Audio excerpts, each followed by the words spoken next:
follow what I do. I'm bad at explaining love.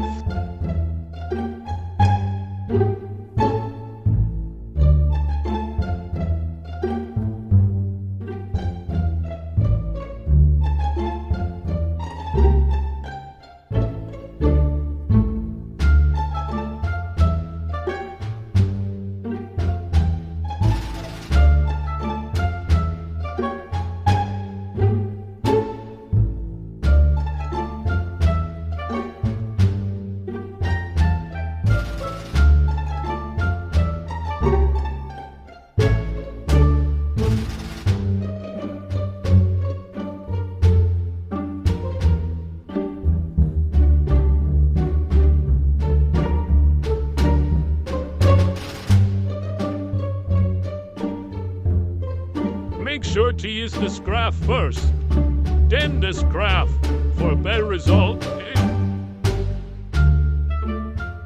Do the same thing for a different pose, turn this way.